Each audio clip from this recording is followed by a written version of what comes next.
ببرکت نام میں آپ سب کی سلامتی ہو۔ آج جس سوال کا جواب میں دینے جا رہا ہوں وہ ہے، آج کچھ مسیانک جو ہیں وہ یہ سوال کرتے ہیں کہ جتنے لوگ یسوع پر ایمان لائے ہیں وہ سب یہودی ہیں، کیونکہ ان کو یہودیوں کے اندر شامل کیا گیا ہے۔ لیکن ہم کلام مقدس کے اندر سے سیکھیں گے کیا واقعی خدا کا کلام ہمیں یہودی بننے کے لیے کہتا ہے؟ اور اس سے پہلے کہ میں میسج کو شروع کروں، پلیز ہمارے چینل کو سبسکرائب کر لیں، موویز کو لائک اور شیئر کریں موویز کو۔ میں دیکھتا ہوں یہاں غیر قوم کے لوگ جب موویز بناتے ہیں تو ان کے ساتھ بہت سے لوگ مل جاتے ہیں، لیکن ہمارے لوگ اگر موویز دیکھتے ہیں تو اس کو سبسکرائب نہیں کرتے۔ تو پلیز ضرور سبسکرائب بھی کریں اور موویز کو زیادہ سے زیادہ جو ہے شیئر کریں۔ اور کلام مقدس کے اندر سے ہم دیکھیں گے غلطیوں کا خط اس کا 2 باب اور اس کی 12 آیت کے اندر ہم دیکھتے ہیں کیا لکھا ہے اس لیے کہ یعقوب کی طرف سے چند شخصوں کے آنے سے پہلے تو وہ غیر قوموں والوں کے ساتھ کھایا کرتا تھا، مگر جب وہ آ گئے تو مختونوں سے ڈر کر باز رہا اور کنارہ کیا، اور باقی یہودیوں نے بھی اس کے ساتھ ہو کر ریاکاری کی، یہاں تک کہ برناباس بھی ان کے ساتھ ریاکاری میں پڑ گیا۔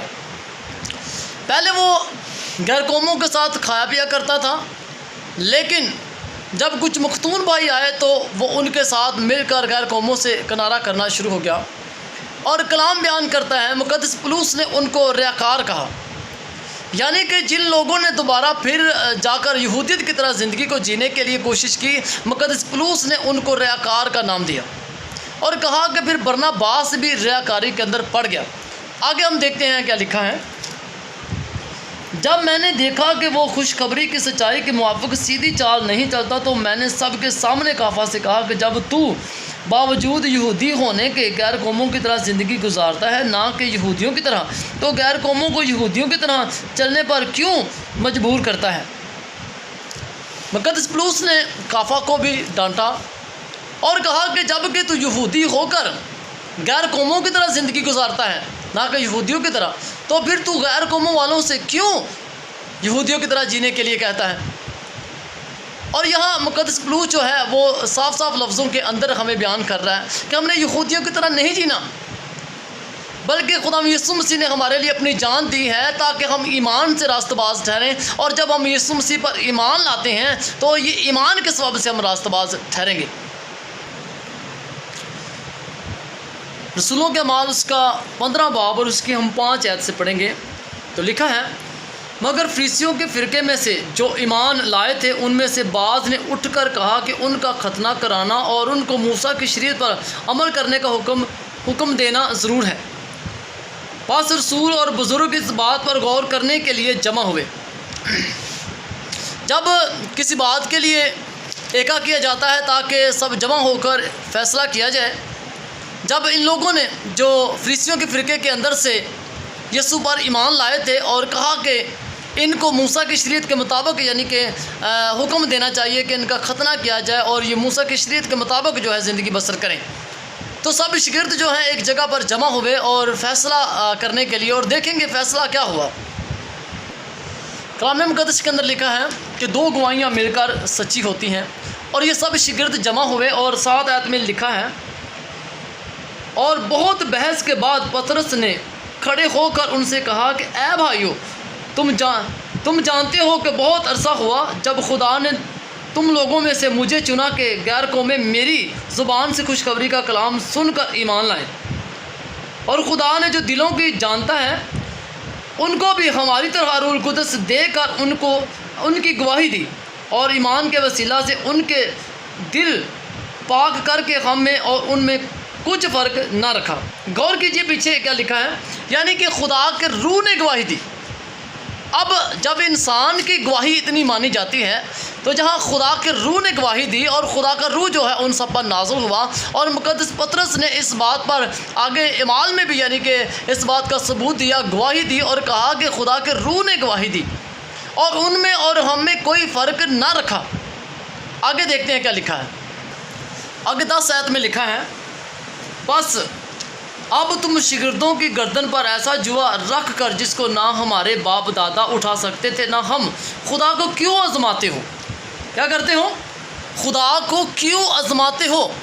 یعنی کہ یہ جوا آج جو یہ پھر مسیح لوگوں پر رکھنے جا رہے ہیں، اس کے بارے میں پہلے ہی بتایا گیا ہے 10 آیت کے اندر، پھر بس اب تم شاگردوں کی گردن پر ایسا جوا رکھ کر جس کو نہ ہمارے باپ دادا اٹھا سکتے تھے نہ ہم، خدا کو کیوں آزماتے ہو؟ جبکہ خدا نے آپ لوگوں کی زندگیوں کے اندر ایمان کو رکھا ہے اور انسان ایمان سے جیتا رہے گا، کیوں یعنی کہ آپ لوگ جو ہیں لوگوں پر اتنا بڑا جوا رکھنا چاہتے ہیں جن کو نہ یہودیت کے اندر جو ان کے باپ دادا تھے نہ وہ اٹھا سکے اور نہ شاگرد کہتے ہم اٹھا سکتے ہیں؟ تم کیوں غیر قوموں والوں پر اتنا بڑا جوا رکھنا چاہتے ہو؟ غلطیوں 5 باب اور اس کی ہم پہلی آیت میں دیکھتے ہیں کیا لکھا ہے۔ مسیح نے ہمیں آزاد رہنے کے لیے آزاد کیا ہے، پس قائم رہو اور دوبارہ غلامی کے جوے میں نہ جتو۔ اگر مسیح نے ہمیں آزاد رہنے کے لیے آزاد کیا ہے، خدا نے ان حکموں کے دستاویز کو ہمارے سامنے سے کیلوں سے جڑ کر ہٹا دیا ہے، تو کیوں دوبارہ اس غلامی کے جوے میں جتنا چاہتے ہو جہاں سے مسیح نے آپ لوگوں کو آزاد کیا ہے؟ اور شاگرد کہتے ہیں، ایسا جوا کیوں آپ لوگ شاگردوں کے کندھوں پر رکھنا چاہتے ہیں جسے نہ ہمارے باپ دادا اٹھا سکتے تھے نہ ہم؟ اور آپ لوگ کیوں خدا کو آزماتے ہو؟ تو میرے عزیزو، کلام ہمیں یہ بیان کرتا ہے کہ نہ یعنی کہ خداوند کو آزماؤ کہ دوبارہ وہ کام کرو جس سے خدا نے آپ لوگوں کو چھڑایا ہے۔ آگے ہم 5 باب کی 2 آیت بھی پڑھ لیتے ہیں۔ لکھا ہے، دیکھو میں پولس تم سے کہتا ہوں کہ اگر تم ختنہ کراؤ گے تو مسیح سے تم کو کچھ فائدہ نہ ہوگا۔ کلام کیا بیان کرتا ہے؟ اگر تم ختنہ کراؤ گے یعنی کہ پھر دوبارہ غلامی کے جوے میں جتنے کے لیے جا رہے ہو تو مسیح سے تمہیں کوئی فائدہ نہیں ہوگا۔ اب میں بتانا چاہوں تو مسیح سے فائدہ ہمیں کیا ہے؟ خدا یسوع مسیح نے کہا ہے، قیامت اور زندگی میں ہوں، جو مجھ پر ایمان لائے گا ہمیشہ کی زندگی اسی کی ہے۔ لیکن جب ہم یسوع کو کھو دیں گے تو کیا ہم ہمیشہ کی زندگی پائیں گے؟ چلے ہم آگے دیکھتے ہیں کیا لکھا ہے۔ بلکہ میں ہر ختنہ کرانے والے شخص پر پھر گواہی دیتا ہوں کہ اسے تمام شریعت پر عمل کرنا فرض ہے۔ آگے 4 آیت کو پھر بڑے غور سے سن لینا کیا لکھا ہے۔ بڑی زبردست آیت ہے اور میرا خیال ہے کہ یہ اثر بھی بڑا کرے گی اور سمجھ میں بھی آئے گی۔ اچھا، لکھا ہے، تم جو شریعت کے وسیلہ سے راست باز ٹھہرنا چاہتے ہو مسیح سے الگ ہو گئے اور فضل سے محروم۔ تم جو شریعت کے وسیلہ سے راست باز ٹھہرنا چاہتے ہو تم مسیح سے الگ ہو گئے اور فضل سے محروم۔ کیا ہم دوبارہ اس غلامی کے جوے میں جائیں تاکہ مسیح سے الگ ہو جائیں، مسیح سے الگ ہو جائیں اور فضل سے محروم ہو جائیں؟ میں تو کبھی بھی ایسا نہیں چاہوں گا۔ اگر میں یسوع پر ایمان لا کے راست باز بن سکتا ہوں تو مجھے کیا ضرورت ہے کہ میں وہ محنت کر کے پھر گناہ گار ٹھہروں؟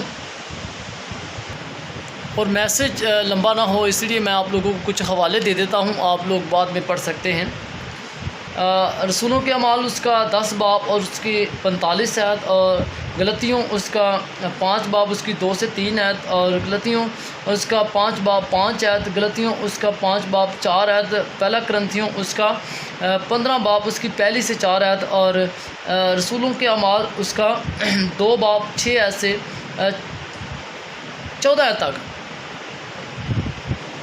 اور غلطیوں اس کا 2 باب اس کی 13 سے 14 آیت، اور یہودا کا خط اس کا 1 باب اس کی 25 آیت تک پڑھیں۔ اور جو میں نے میسج شروع کیا ہے اسی کے بارے میں یہ حوالے ہیں۔